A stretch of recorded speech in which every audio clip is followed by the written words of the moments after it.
بسم الله الرحمن الرحيم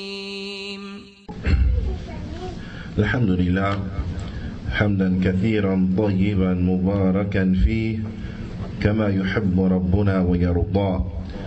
أشهد أن لا إله إلا الله وحده لا شريك له وأشهد أن محمدا عبده ورسوله الناصح الأمين. اللهم صل على نبينا محمد وعلى آله وصحبه أجمعين ومن تمسك بسنته إلى يوم الدين. ثم أما بعد. الحمد لله على نعمة الإسلام والسنة. All praise and thanks belong to Allah Azza wa Jal for guiding us to Islam and for guiding us to the Sunnah. Alhamdulillah, we continue going over the tremendous book by the Fadilat al-Shaykh al-Allama al-Imam bin Baz rahmatullah alayh. The book was entitled Durus al-Muhimma li'amat al-Ummah, important lessons for every Muslim. Important lessons for every Muslim. We had reached, and we are still on the first dars, but that is that dars where the Shaykh, he advises that we learn, study, memorize those small chapters of the Qur'an, starting firstly with Surah Al-Fatiha, and then those chapters from Surah Al-Zalzala until Surah Al-Nas. We have reached a tremendous surah, Surah Al-Humazah. Surah Al-Humazah. Bithnillahi ta'ala, I want everyone to have their pens and papers and the like, so that we may, bithnillahi ta'ala, gain some benefit from this tremendous surah, Surah Al-Humazah. Allah subhanahu wa ta'ala, He says in this tremendous surah, Bismillah ar-Rahman ar-Rahim, وَيْلٌ لِكُلِّ هُمَزَةٍ لُمَزَةٍ. Woe to every slanderer and backbiter. الَّذِي جَمَعَ مَالًا وَعَدَّدَهُ, who has gathered wealth and counted it. يَحْسَبُ أَنَّ مَالَهُ أَخْلَدَهُ, and he thinks that his wealth will make him last forever. كَلَّا, nay, لَيُنْبَذَنَّ فِي الْحُطَمَةِ, he will be thrown into the crushing fire. وَمَا أَدْرَاكَ مَا الْحُطَمَةِ, and what will make you know what the crushing fire is? نَارُ اللَّهِ الْمُوقَدَةِ, it is the fire of Allah that has been kindled. التي تطلع على الأفئدة, that which it leaps over the hearts. This is how it is translated here. Bismillah ta'ala, we'll come to understand a little more. إنها عليهم مؤصدة, verily it shall be closed upon them. في عمد ممددة, in pillars stretched forth. In pillars stretched forth. It is extremely vital now that I want everyone to pay very close attention to the translation and the manner in which it is translated. And this is the translation that is from the Noble Qur'an, which is the finest and the best translation inside of the English language.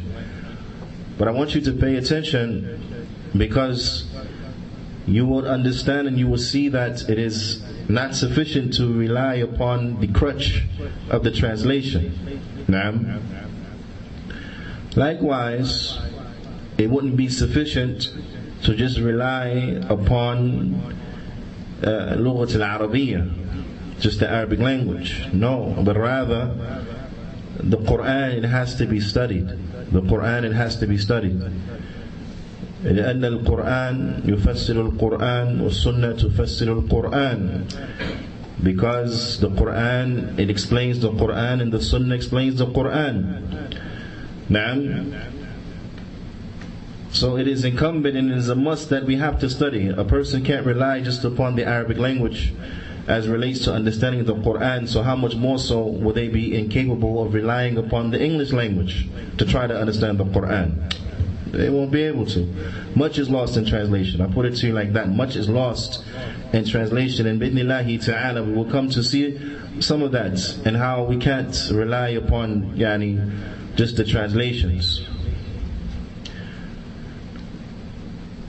Allah Azza wa Jal, He says, وَيْلٌ لِكُلِّ هُمَزَةٍ لُمَزَةٍ.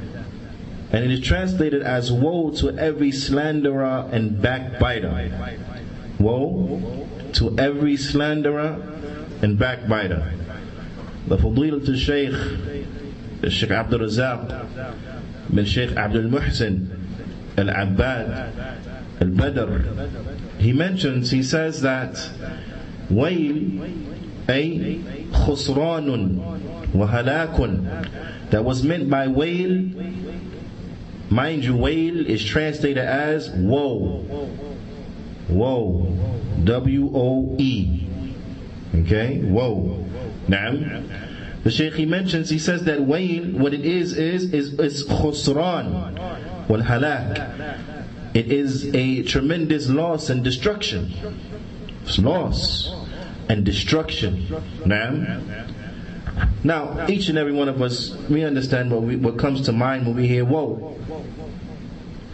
And it may not necessarily be loss and destruction.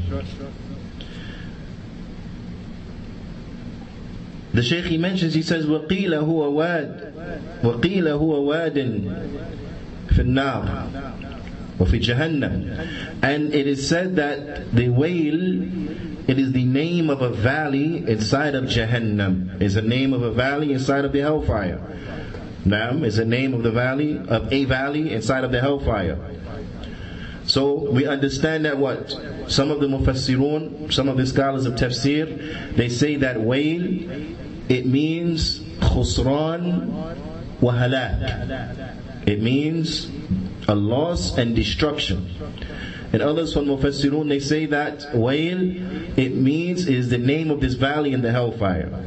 Wadin finnar. Naam. You'll find that, and this is something that is good for the students to know, is that most of the difference of opinion when it comes to the tafsir of the ayat. Naam. Most of the difference of the opinion when it comes to the tafsir of the ayat, meaning from the tafsir of the Salaf, from the Imams of the Salaf, you will find that this ikhtilaf is an ikhtilaf that is called a tanawwu'. Ikhtilaf al-tanawwu'. It's an ikhtilaf where you have various opinions, but all of them are correct. You have various opinions, but all of them are correct. Why?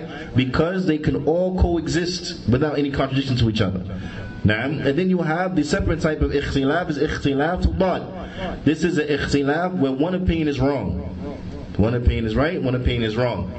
But the majority of the ikhtilaf when it comes to the tafsir of the Salaf, then you find is ikhtilaf tanawwu', where they all could be applicable, like we have in this case here. Because you have from the mufassirun those who say that what is meant by wail is wadin finnar, that it's a valley in the hellfire. But others from the mufassirun, they say that wail, it means khusran wa halak, loss and destruction. There is nothing preventing both meanings from being true. Because if anyone were to go to that valley in the hellfire, then no doubt they would have experienced loss and destruction. Naam. So they both coexist. Naam. So we understand from that what? Both. We understand from that what? Both. That it is loss it is loss, and it is this valley inside of the hellfire. And we ask that Allah Azza wa Jal, He save us from the fire. Ameen. This surah, and I want us to really pay attention, because Allah Azza wa Jal is describing the end result of the humaza and the lumaza. He is telling to us what is the end result of the likes of these individuals. And bila shakku bila rayb, these are characteristics that are extremely repugnant. These are characteristics that are extremely nasty, extremely despicable. So it behooves us to know who is the humaza, what is intended by lumaza. It is translated as the slanderer and the backbiter. It's translated as the slanderer and the backbiter. The slanderer and the backbiter, before we get into exactly who they are specifically, the Shaykh, he says, هذا شغل, that the occupation or what this individual he busies himself with, نعم شغله وديدانه الهمزة, that what the humaza, what he busies himself with is al-hamzu wal-lams. The humaza, he busies himself with al-hams and lams, which for the time being we're still going to call it slander and backbiting. For the time being, we're still going to refer to the slander and backbiting, but we'll come to see the full extent and scope of what is intended by it, bi'idhnillahi ta'ala. The Shaykh, he says, وَقِيعَةُ فِي أَعْرَاضِ النَّاسِ, meaning that this individual, he infringes upon the reputations of the people, وَالطَّعَنُ فِيهِمْ, and he curses them and speaks about them in a very disrespecting and rebuking manner. وَالْثَلْبُ لَهُمْ, and he criticizes them, meaning with a criticism that is unjustified. He criticizes them with a criticism that is unjustified. وَعِيَاذُ بِاللَّهِ. Al-hams, and this is important, I want you to pay attention, because I'm going to ask you about this. I'm going to ask you a question about this in a little bit. But the Shaykh, he says, al-hams bil-qawl, that the hams is by statement. That the hams is by statement. So humaza, Shaykh Abdul Razak, he's saying that the humaza is what? Is the one who does this slander, he does this backbiting, he infringes upon the rights of the people by speaking ill of them and falsely criticize them and so on and so forth. But this is done with what? With a statement. This is done with a statement. Naam.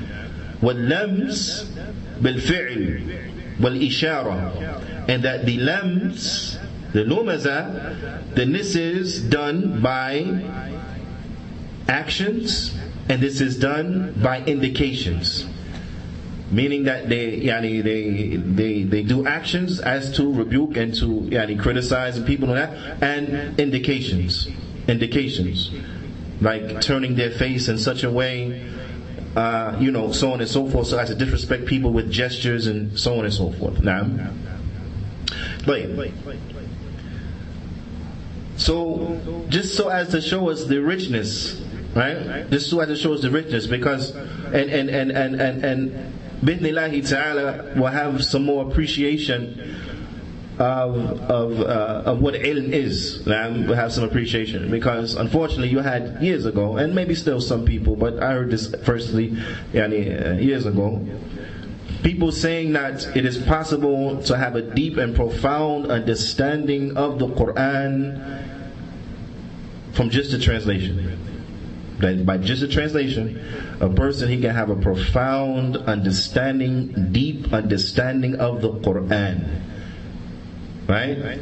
And of course, these are individuals who said this, they were ignorant, of course, people who don't have any idea of the reality of the meanings and the benefits and the fawaid that is found inside of the Qur'an.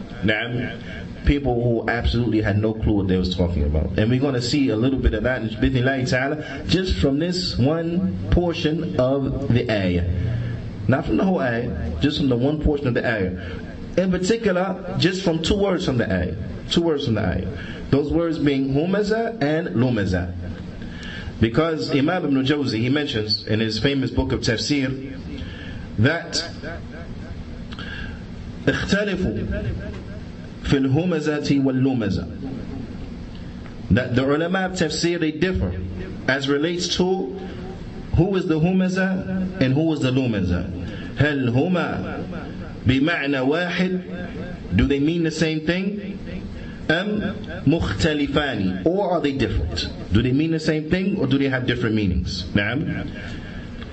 وعلى قولين, and upon these two statements, or they differ into two statements, right?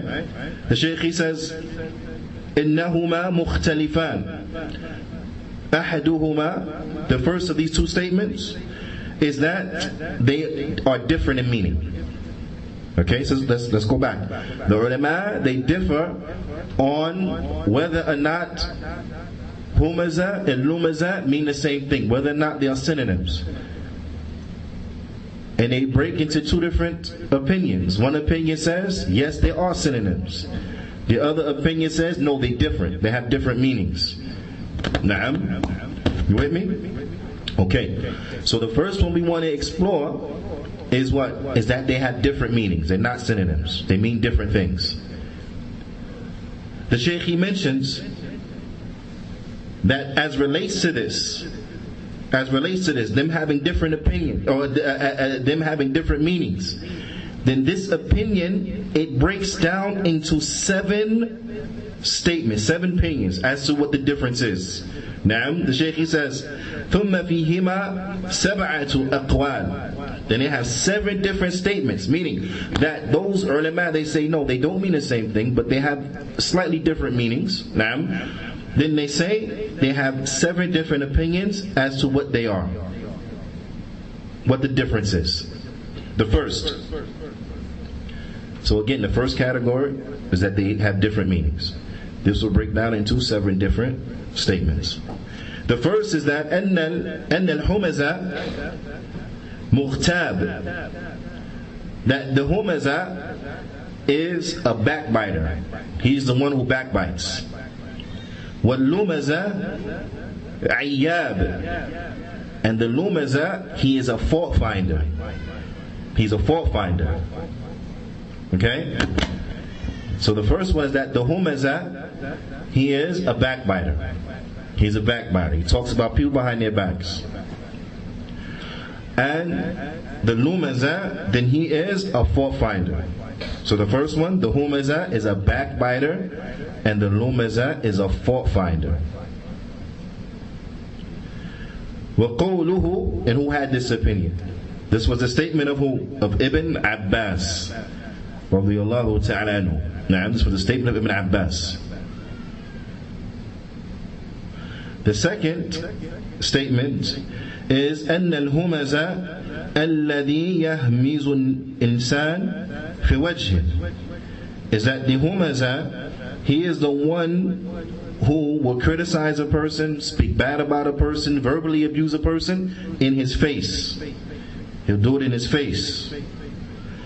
وَاللُّمَزَ يَلْمِزُهُ إِذَا أَدْبَرَ عَنْهُ, but the lumaza, he will do it behind his back.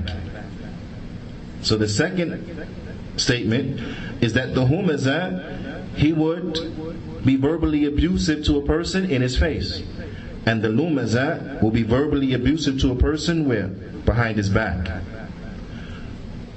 قاله الحسن والعطاء وأبو عالية. This was the opinion of Hasan, Ata, wa Abu Aliya.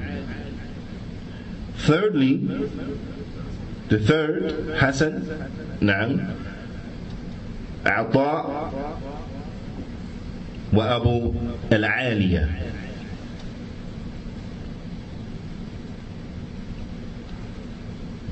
The third, أن الهمزة طعان في الناس, is that the humaza was the one who he was disrespectful to the people, verbally abusive to the people, right? Verbally abusive to the people. واللمزة الطعان في أنساب الناس, but the lumaza, he was the one who was a fault finder, and he was verbally abusive to people's lineages, to their lineage. Now, Akhi, pass me the thing right there, the cushion, the thing right there. Hey, now, it's for the brother for his man. Na'am, طيب. So the third one was what? The humaza. He was one who was verbally abusive to the people, and the lumaza was verbally abusive to people's lineages. So they would talk bad about people's forefathers, right? And in disrespectful terms and manners about their forefathers. This was the lumaza. Whereas the humaza will speak bad about the people themselves. About the people themselves.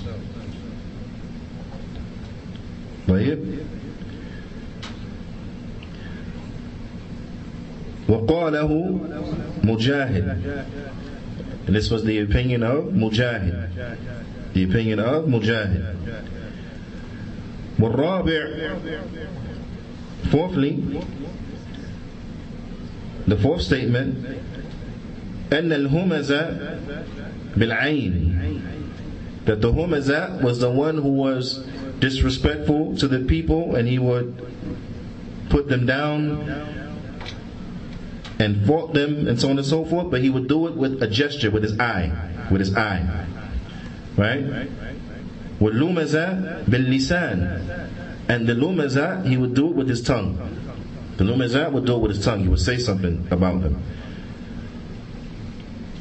قَالَهُ قَتَادَةَ, this was the opinion of Qatada.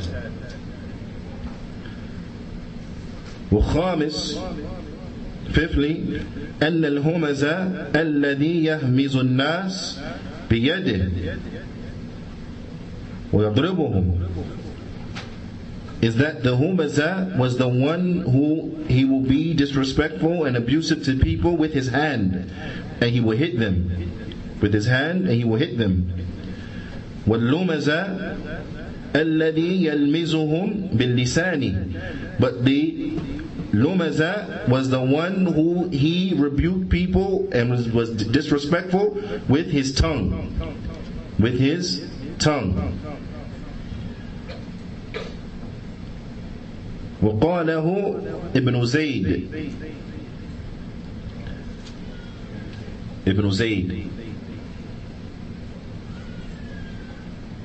سادسا أن الهمزة الذي يهمز باللسان,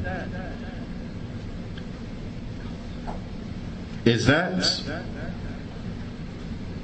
the humaza is the one who he would be verbally abusive, but he would use his tongue. He would use his tongue. وَاللُّمَزَةَ الَّذِي يَلْمِزُ بِعَيْنِهِ, but the lumaza was the one who did it with his eye. Naam. This was the sixth. Now, this was the sixth. Now, going back to what Sheikh Abdul Razak he mentioned, this one is close to what he stated. This one is close to what he stated. Now,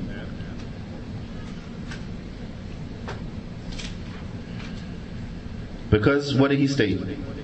Who remembers? Nah.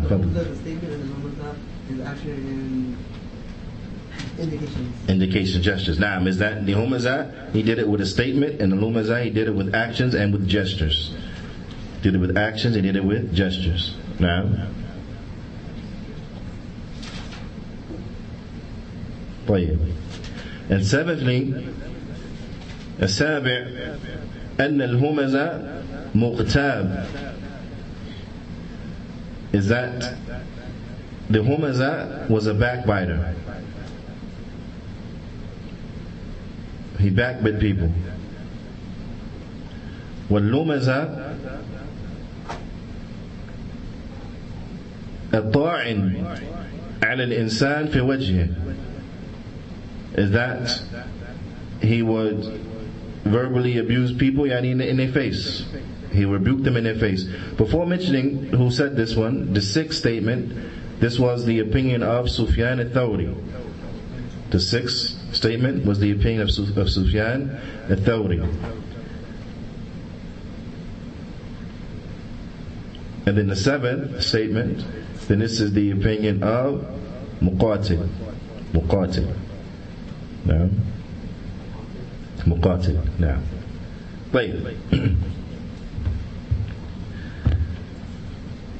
we're just halfway through now on what the Mashaykh they mentioned about what is the opinion of who is the Humaza, who is the Lumaza. Now, from the translation that we have in our hands, would we understand this vastness of knowledge just from the translation? No way. No way. But the Qur'an, as Imam Al-Albani rahmatullahi alayhi mentioned, he said it has to be studied. It has to be studied. Even if you know the Arabic language, you have to study it so you can begin to understand what the meanings are. It has to be studied. And Imam bin Baz rahmatullahi alayhi, he gives us a taste of this, and he starts us along the way by encouraging us to study these particular surahs, these particular small chapters. It's very important. Tafsir, it has to be a portion of the life of the Muslim. It has to be, if he wants to truly be successful. Ala kulli hal, the second statement is that أن الهمزة عياب وطاعان, that the humaza, what it means is a person who he fault finds and he is verbally abusive, or he fault finds and he curses and he rebukes people, right? And that the lumaza mithlu, and that lumaza means the same thing. Is that they're synonyms? They mean the same thing. They mean the same thing. That makes sense? Makes sense? That's the second statement. Ala kulli hal, you will see that they're very close and they're very similar. They're very close and they're very similar. The takeaway from this is that everything that was mentioned as far as the differences between who is a humaza, who is a lumaza, what we benefit from that, the takeaway from that, is that all of those characteristics that were mentioned, they enter into what is meant by the humaza and the lumaza. All of these things are done by the humaza and the lumaza. That all of these things that I mentioned, from being verbally abusive to people, from fault fighting people, from speaking bad about them in their face, from speaking bad about them behind their backs, from speaking bad about the lineages and so on and so forth, all of this enters into that. And these are characteristics that are not befitting for the Muslim. لا ينبغي. They're not befitting for the Muslim. But these are characteristics in which Allah Azza wa Jal, He tells us that what waits for these individuals is what? Waylun. Destruction. This valley in the hellfire awaits what? Individuals who have these characteristics. The humaza and the lumaza. This is what is waiting for them. وَعِيَاذُ بِاللَّهِ. Allah Azza wa Jal, and remember, these surah, although small in their size, they are tremendous in their meaning. These surah, if we were to apply them, you will find so much good, so much benefit will come.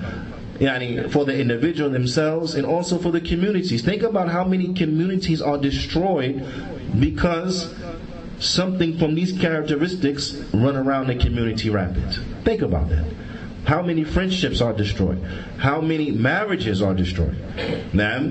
Because of the likes of the slander, backbiting, fault finding, so on and so forth. Being disrespectful, whether that is with a statement, or whether that is with an action, or whether that is with a gesture, like cutting one's eyes in such a disrespectful manner, or rolling one's eyes, or so on and so forth, or making fun of individuals by way of gesturing, and all of these, so on and so forth. How much of this has destroyed relationships, has destroyed friendships, have destroyed marriages, have destroyed communities. Have destroyed communities.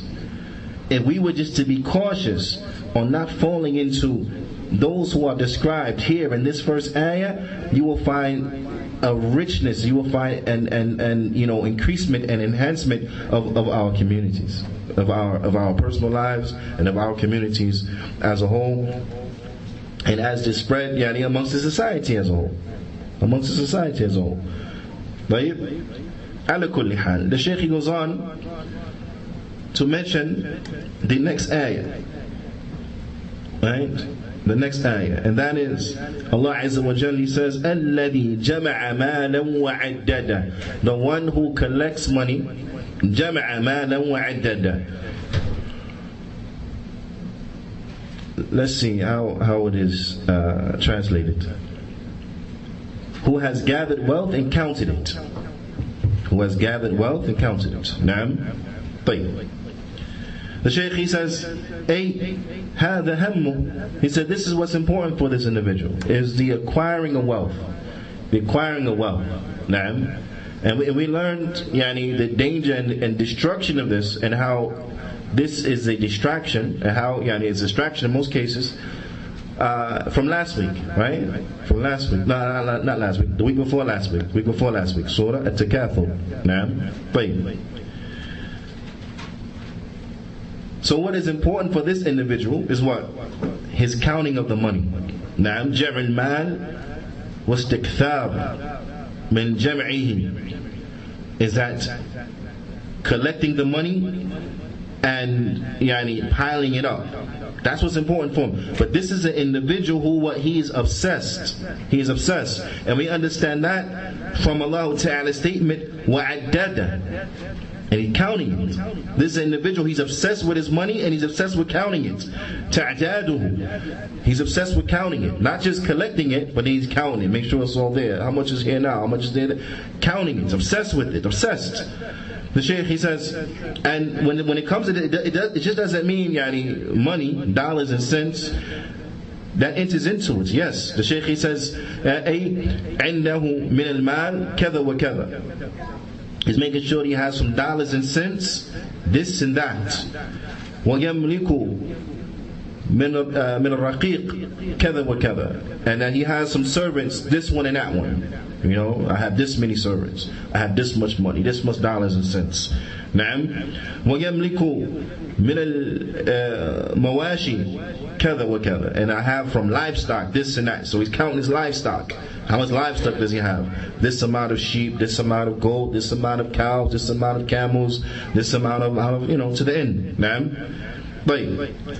وَيَمْلِكُ مِنَ الْمَسَاكِنِ كَذَا. And that he has from houses this amount. This many houses, this many condos, townhouses, whatever the case may be. Naam. He has this, he has that. طيب.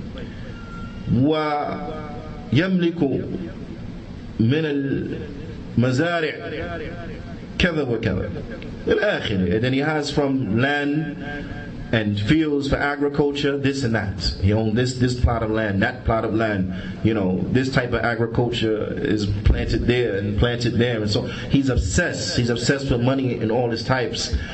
To the point where he's constantly counting, constantly going over, checking the books, making sure he was there, checking this, checking the balance, to the end of it. Now, he's obsessed with money. But he's obsessed with money to the point where it has deluded him. Naam, has deluded him. Naam, it has preoccupied him. So he falls victim to the one who's committing a takathur, where he's been preoccupied by the money. But you see here, this is now being preoccupied by the money, but also deluded by the money at the same time. Deluded by money at the same time. Naam. And that becomes clearer in the next ayah. But this individual, he is deluded by the money. Deluded by it. مُعَدِّدًا مُتَفَاخِرًا مُتَبَاهِيًا عَلى النَّاسِ بِأَمْوَالِ الَّتِي عِنْدِ. Naam. He's an individual who he just doesn't accumulate or count his money just for the sake of counting it. Nah, he counts it because he wants to know what he has. He wants to check on his investments and whatever the case may be. But also so as to be boastful, brag. So that he's boastful, he's haughty, he's bragging to the people, due to the money التي عنده, the money that he has with him. He's bragging, I got this, I got that, I got this, I got this, and to the end of it. But this money has deluded him. Allah Azza wa Jal, He says, يحسب أن ماله أخلد. He thinks that his money, and how is it translated? Let's go back to the translation. It said he thinks that his wealth will make him last forever. Now, this individual, he thinks that his money will make him what? Live forever. He thinks he can escape death because that's how rich he is. Thinks he could escape death. Think of all those billionaires, right? Who's obsessed with cryogenics. They die, get their head cut off, frozen, right? So that's quote unquote, when the cure of death is found, their head can be unthawed, put on a robot body, and they can live forever. You understand? Individuals think like this. وَعِيَاذُ بِاللَّهِ.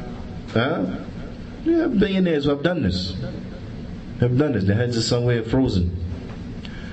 Or individuals who are obsessed with the concept of the consciousness, right? Of the consciousness, the human consciousness being something that's downloadable. That there can come a time when we can make a mainframe big enough, we can download human conscience, right, into this massive computer, so it can be put into artificial life, whatever, then we can live forever. They just keep downloading it, and the body break down, you download it to another robot body, or another, I don't know, whatever, right? But people believe this, and they put money and research into this. Why? Because they think they have so much money they can escape death. They have so much money they can escape death. Now, Allah Ta'ala tells about the individual that this is nothing new. It's not a new phenomenon that's come about now. But you had individuals who always think that they can escape death. They can escape death. Meaning that whatever the case may be, they have so much money that they can go and they can fund expeditions to find the fountain of youth. How many people lost their life looking for the fountain of youth? Right? Or whatever, from whatever folklore that they happen to be they caught up on, so they trying to find this so they can live forever. Now, على كل حال, the Shaykh, he says, يظن من هذا شأنه وهذه صفته أن هذا المال الذي يجمعه ويتكاثر به ويتفاخر به يكون سببا لخلوده. They think that this money that they have collected, this money that they have amassed, that the one who has this is his situation and this is his description, they think that this money that they have collected and this money they have amassed and this money that they are boastful and they brag about, that this will be the reason that they can live forever. This will be the reason they can live forever. وَبَقَائِهِ فِي هَذِهِ الدُّنْيَا, and that he will stay in this dunya forever. Because he has the resources, he can stay in the dunya forever. This is what they think, this is what they believe. وَعِيَاذُ بِاللَّهِ. So the individual, as mentioned, that not just are they preoccupied by the wealth, but these are individuals who they have become deluded. They have become deluded by the wealth into thinking impossibilities. So Allah Azza wa Jal, He rebukes the likes of these individuals. كُلُّ نَفْسٍ ذَائِقَةُ الْمَوْتِ. Every soul will taste death. Every soul will taste death. These people are not going to buy their way out of dying. They're not going to buy their way to escape death. No, they're going to die too. They're going to die too. Allah Azza wa Jal, He says, Kalla. Naam. That this is not going to be the situation. Kalla. Nay. Translated as nay. Naam. Kalla. No way. It's not going to be like that. ليس الأمر كما ظن أن كما ولا كما يحسب, that the affair is not like they think, nor as they estimate. It's not like that. The affair is not like that. لا ينبذن في الحطمة, but rather they will be thrown. Verily, he will be thrown into al-hutama. He will be thrown into the crushing fire. He will be thrown into the crushing fire. The Shaykh, he says, مآل هذا أنه يموت. What this person is going for, his eventuality is that he's going to die. He's moving towards death. نعم. ويترك ماله وَرَاءَ ظَهْرِ, and he's going to leave his money behind. He's going to die, he's going to go, but his money going to stay. His money going to be left behind for people behind him to do whatever they want to do with it. Okay? ثُمَّ يَكُونُ مَآلُهُ يَوْمَ الْقِيَامَةِ, and then on the day of judgment, his eventual abode, يُرْمَى وَيُلْقَى فِي النَّارِ, he will be thrown and tossed into the fire. وَعِيَاذُ بِاللَّهِ, he will be tossed into the fire. But he'll be tossed into the fire, and now min asma'iha, that the fire from its names, from the names of the hellfire, from the names of the hellfire is al-hutama. It is al-hutama. Na'am. Al-hutama li'annaha tuhattimu. It's called hutama because it tuhattimu, because it crushes. It crushes. Okay? A taksiru, it breaks and it crushes. وتحشيم ما ألقي فيها من شدتها, is that it crushes and it breaks that which is thrown into it due to its severity. That's how powerful it is, that it breaks and it crushes what is thrown into it. Okay? Imam Ibn Jawzi, he mentions, he says, يعني في قوله تعالى في الحطمة وهو اسم من أسماء جهنم, that it is a name from the names of the hellfire. سميت بذلك لأنها تحطم ما يلقى فيها. It's called that because it crushes that which is thrown inside of it. تكسر, it breaks it, it crushes it. وهي تكسر, هي تكسر العظم بعد أكلها اللحم, that it breaks the bones after it burnt the flesh. This is a description of the hellfire. Not just it burned the flesh, but it breaks and crushes the bones after it had consumed the flesh. And then once this has happened, as we know from what other verses in the Qur'an, is that what is all put back together, so it could be repeated. It's all put back together. Naam. So it's not just a fire that burns, but it is also a fire that crushes. This is al-hutama, a fire that crushes. وَعِيَاذُ بِاللَّهِ. A benefit is that Abu Bakr as-Siddiq radiyallahu ta'ala anhu wa Umar ibn Khattab and others from the Sahaba, they used to recite this ayah because the ayah is لا ينبذن بتشديد on the noon. It has a shadda on the noon. لا ينبذن. نعم. They used to recite this ayah لا ينبذان. طيب, where they will make it do لا ينبذاني. So not that he will be thrown into the crushing fire, but the both of them, A bil alif mamduda wa bi kasri noon, that the alif had a med. Naam, it was a yani, so after the dhal there was an alif. Right? After the dhal there's an alif, and then the noon, it has a kasra on it. So as opposed to being la yumbadhanna, it will become la yumbadhani. Makes sense? Meaning that the both of them, the two of them will be thrown. The two of them will be thrown. Naam. So the noon has a kasra wa tajdeed. It has a kasra and it has a sukoon. La yumbadhani. Naam. That the two of them will be thrown in the crushing fire. Huwa wa malu, meaning his money and his wealth. All that wealth he was amassing, okay, his money and his wealth thrown into the fire, fuel for the fire. No benefit for him whatsoever.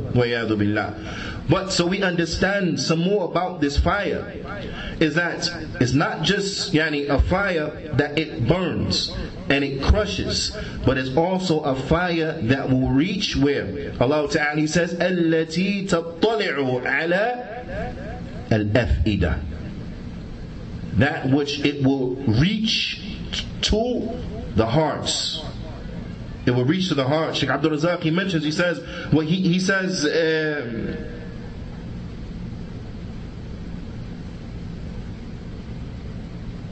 wait, before that, let's go back, before that. Allah Ta'ala, next he mentions, he says, وَمَا أَدْرَاكَ مَا الْحُطَمَةِ, and what will make you understand what the hutama is. Naam. وَمَا هِيَ الْحُطَمَةِ, what is the hutama? مَاذَا تَكُونَ, what's it going to be like? Istifham. This is a question. لِلْتَهْوِيل, it's a question so as to cause you alarm. Naam. To cause you alarm, to show you the gravity of the situation, to show you how tremendously awful is this hutama. That it's not something you want to ever see. It's not something you ever want to experience. نعم. وبيان العظم خطورة هذه النار, and to show us the grave danger of this fire, to show us the grave danger, to make it clear unto us the grave danger of this fire. Naam, the grave danger of this fire. Narullahi al-muqada, this is the fire of Allah that has been kindled. The fire of Allah that has been kindled.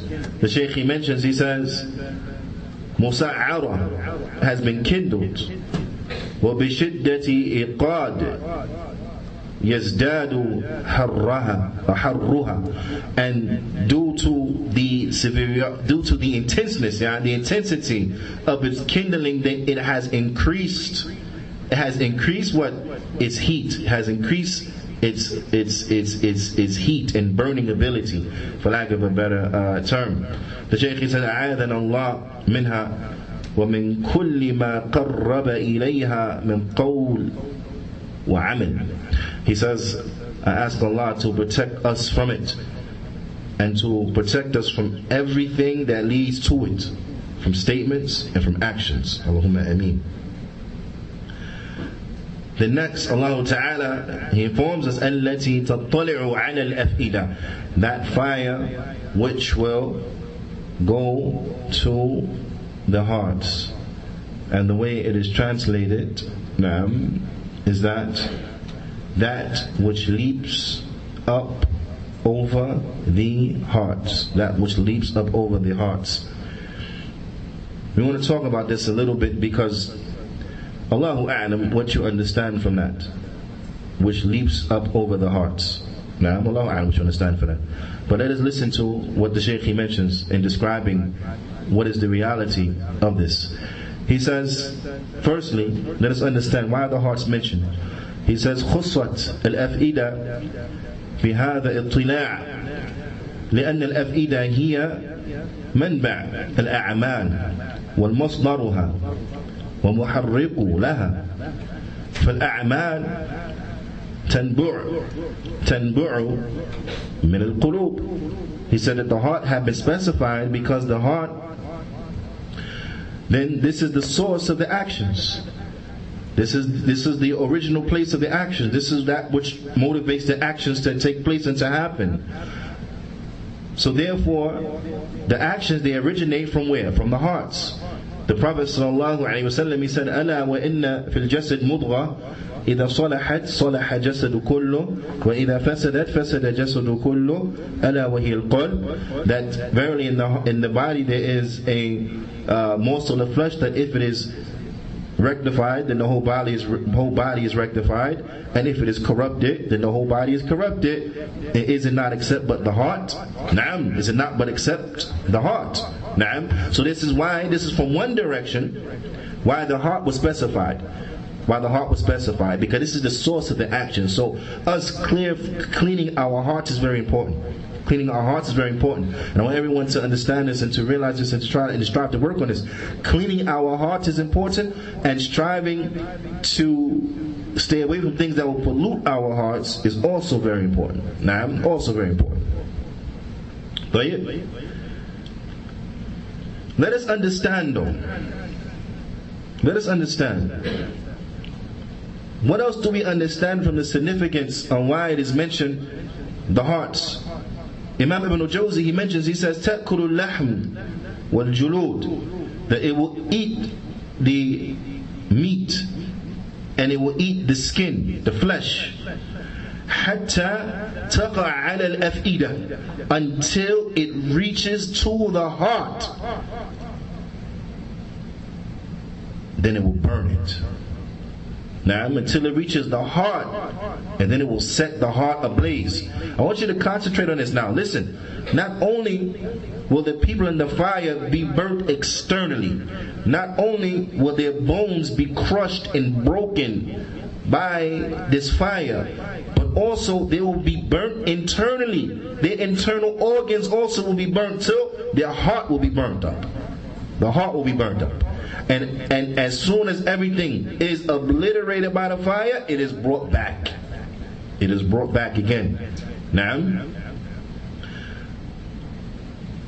Imam Ibn Jawzi, he mentions, he says, وَقَالَ الْفَرَّاء, he said Al-Farra, he mentions that يُبْلِغُ أَلَمُهَا لِلْأَفْئِدَةِ, he says it means that the pain will reach the heart, that also their hearts will be in a state of severe pain. وَالْطِلَاعِ وَالْبُلُوغ قَدْ يَكُونَانِ بِمَعْنَ وَاحِدٍ. And he brings a very beautiful lugha point. He says that, because it says تَطَّلِعُ, that it would reach, right? He says al-ittila' wal-bulugh, they come with the same meaning. Ittila' wal-bulugh, they come with the same meaning sometimes they come bearing the same meaning, which means to reach something. So for example, he brings an example. He says, فَالْعَرَبْ تَقُولُ, he says, so the Arab, they sing, مَتَى طَلَعْتَ أَرْضَنَا, they say, when did you طَلَعْتَ أَرْضَنَا, when did you طَلَعْتَ, to our land? بَلَغْتَ, meaning when did you reach our land? But instead of using the word balagta, they will say طلعت. So sometimes طلعت and balagta, they can mean the same thing, to reach something, to make it to something. Now, so here what we understand here from this ayah is that when Allah Ta'ala says تطلعوا, then it means that what? The fire, this crushing fire, bone crushing fire, it will reach their hearts. It will burn the heart too. It will reach the heart. It will set it ablaze as well. Right? The state of the people of the hellfire is something that we never want to know in reality. Imam Ibn Jawzi, he mentions, he says, وَالْخَصَّ الْأَفْئِدَةِ لِأَنَّ الْأَلَمْ إِذَا صَارَ إِلَى الْفَوَائِدِ أو إلى الفواد نعم مات صاحبه. He said that the heart has been specified because here in the dunya, when the pain reaches the heart, when the ailment, whatever is troubling or hurting a person, when it reaches their heart, they die. When it reaches their heart, they die. مات صاحبه نعم. وَأَخْبَرَ أَنَّهُمْ فِي حَالٍ مَنْ يَمُوتُ وَهُمْ لَا يَمُوتُونَ. So Allah Ta'ala, He informs us here in this ayah that the people in the hellfire, they will be in the state of a dying person, but they will never die. They won't die. Now, they'll be in the state of a person that if he was in the dunya, he'll have relief. Why? Because he knows, I'm going to die, I'm about to die. That's it. Whatever punishment, whatever torture I'm going through right now, has reached the heart, it's almost over. I'm about to die. So, a dying person can take solace in knowing that it's about to be over, the torture is about to end. Because when I die, the torture is over. Whatever they're doing to me is over. I'm not going to feel it no more. Right? But these individuals, they will be in this state, the state of a dying person, meaning a person that is being punished from all sides and all ways, that in the dunya they will die right after that, but now what? They're not going to die. There's no relief coming. There's no cease to this.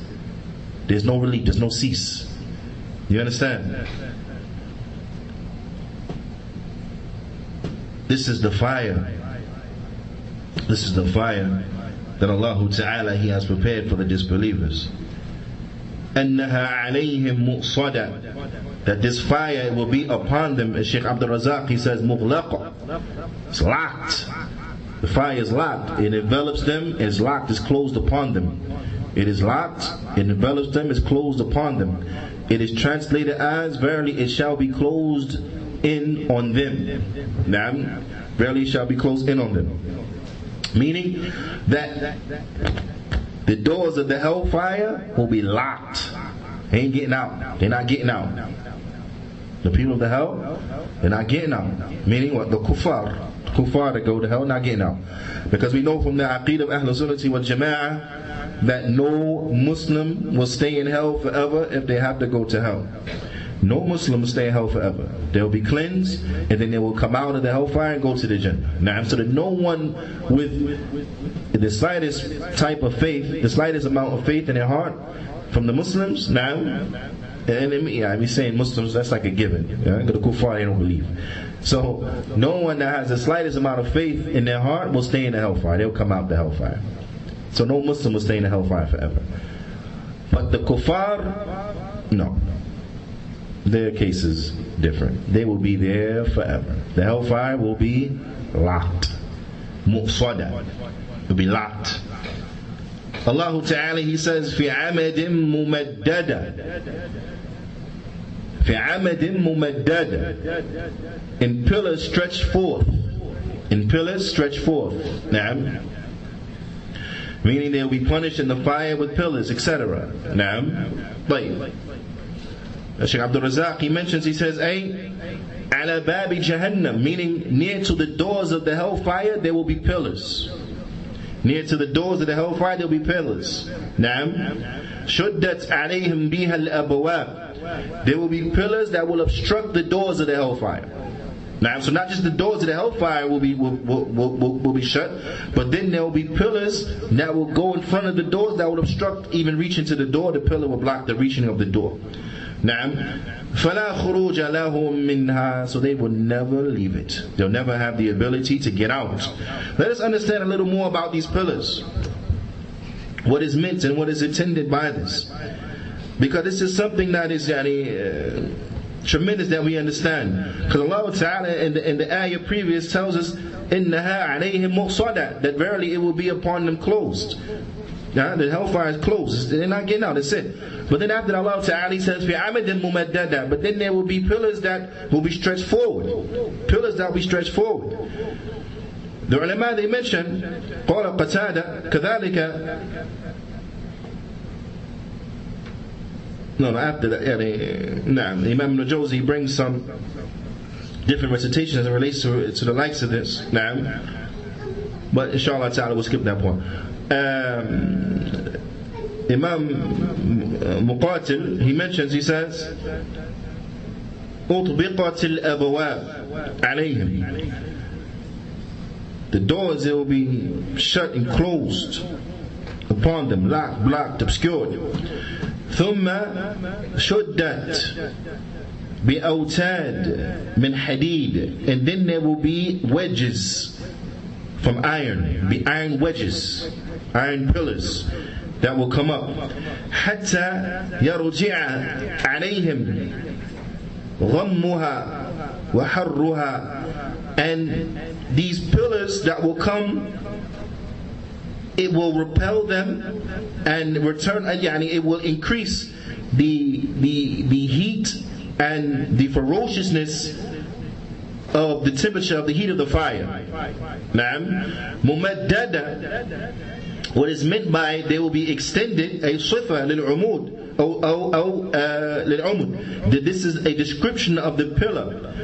أنها ممدودة, that it is that which is stretched out.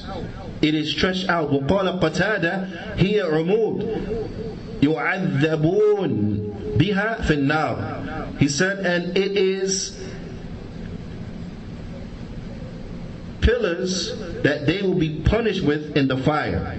Pillars that they will be punished with in the fire. So pillars that would, one, it will obstruct them from being able to leave. They won't be able to leave. It will obstruct them. They won't be able to leave. Naam. It will block their entrance. The doors are locked, and now these pillars come up, which you can't even get to the door now. Can't even get to the door. And if you got to the door's locked. But But not just the door is locked, but now you have pillars, but you can't reach into the door. And not just these pillars prevent you from reaching to the door, but these pillars are also what? Part of the punishment. You'll be punished by way of these pillars as well. وقال Abu Salih, he said, Amad Mumaddada, a pillar that has been stretched forward. He says, قال, it means Al-Quyud Al-Tiwal. He said this means that it will be like chains, or very long chains, or fetters, as they say, that the people in the hellfire will be punished with. So they also will be punished by these chains and these fetters. Fetters. Now, fetters, not feathers, fetters, chains. They'll be punished by way of this inside of the fire. We understand from this that those whom Allah Ta'ala is speaking about, these kuffar, there will be no possible escape from the hellfire. No possible escape whatsoever from the hellfire. And Allah Ta'ala, He informs us of some of the characteristics and descriptions of those who will be the eternal occupants of the hellfire, and where will be their final abode. And that is going back to the first ayah, where Allah Ta'ala, He says, وَيْلٌ لِكُلِّ هُمَزَةٍ لُمَزَةٍ. And this destruction, loss, and this pit, this valley in the hellfire, is for every humaza, for every lumaza, for everyone who fault finds, slanders, backbites, verbally abuses by way of gestures, abuses physically, so on and so forth. Then this is what awaits. This is what they are threatened with. The people that have these characteristics. This is something that bila shak wa bila rayb, we have to strive. We have to strive to run away from, fight ourselves so that we are not adorned with the likes of these evil characteristics. We have to strive to adorn ourselves with the opposite of these characteristics. Now, because when it comes to verbally abusing and cursing people and so on and so forth, there's nothing praiseworthy about that. It's not like those who say, well, at least I said it in his face. Saying it in his face behind his back, you don't verbally abuse nobody. So we have to watch how we talk to people. We have to watch how we address people. We have to watch, Juyaanee, make sure we're not oppressing them and harming them with our tongues. And we have to watch and make sure we're not oppressing them and harming them with our limbs. And what enters into this, and I want everyone to pay very close attention, that you have to be careful what you type. You have to be careful what you type. You have to be careful what you say to people on social media. You have to be careful. Don't be verbally abusive. Don't be disrespectful. Don't be a humaza or a lumaza by way of social media. Be careful. Don't do this. How many people, they are very abusive when they write, when they type. This is not befitting of the Salafy. Not befitting of the Salafy. It's not befitting for any Muslim to get online and to be acting and behaving in such a manner. Just like it's not befitting to say it in their face, just like it's not befitting to abuse them with your gestures while you are in their presence. Likewise, it's not befitting that you would do such by using your fingertips and typing on a keyboard. It's not befitting at all. So we have to be very careful and very keen to make sure that we hone and we refine our character. This is the advice of the Prophet ﷺ and the command of the Prophet ﷺ, that we have to look at our character. This was the way of the Salaf. This is what you find the Salaf they were upon. Now, the Prophet ﷺ said, and I've not been sent except to perfect the character. To perfect the character, كما قال النبي صلى الله عليه وسلم. Now, showing us the importance of the character, of good character. So this is definitely something that it's from what it means to be Salafi. You have people running around thinking that if you're Salafi and alhamdulillah, your aqeedah is good, your minhaj good, then you get a pass. You can just talk to people how you want to. You can threaten them, you can curse at them, you can threaten them with bodily harm and all this, that, but you're going to get a pass because you're Salafi. So that gives you a free pass to do what you want, how you want, treat people how anyway? No. The Salaf, they weren't like that. You have to be careful what you say to people. Reflecting upon this surah should be enough to make people, as they say, pump their brakes. Slow down, man, pause, watch what you're saying. And just because you are defending the sunnah doesn't give you cause to speak about someone in terms that are unbefitting. You understand? Just because you're defending the sunnah, because people have this in their minds as well, in their estimation, well, I'm defending the sunnah. So you can talk about somebody in your kind of way, you curse them out, threaten them with bodily harm and all this type of stuff, and bully them because you're defending the sunnah? No, you yourself have transgressed against the bounds. You have gone too far. Does not give you license to speak about people the way you want to. And anybody who will tell you such is a person who is wrong. He doesn't intend for you good. It's a person who has tricked you, lied to you, deceived you. Maybe they have been lied to, tricked, and deceived themselves. But in any event, this is not a person whose advice you want to hold on to. It's a person who is wrong. Doesn't give you license to infringe upon people like this. Now, this is not to say that you don't refute people. This is not to say you can't be stern. Of course you can be stern, but being stern doesn't mean that you're disrespectful. Okay? Being stern is speaking to someone in a stern manner, being straight up with them, calling a spade doesn't mean you have to be verbally abusive. No way. Doesn't mean you have to be verbally abusive. Just because you're being stern and defending the sunnah, that gives you license to start cursing at a person. Now you can curse at them, use all kind of swear words in the book, and that's okay. Tell them you're going to do all kind of bodily harm to them and saying cuss words, and that's fine, because you're defending the sunnah from a evil mubtadi', from a hizbi dog. Come on. Fear Allah.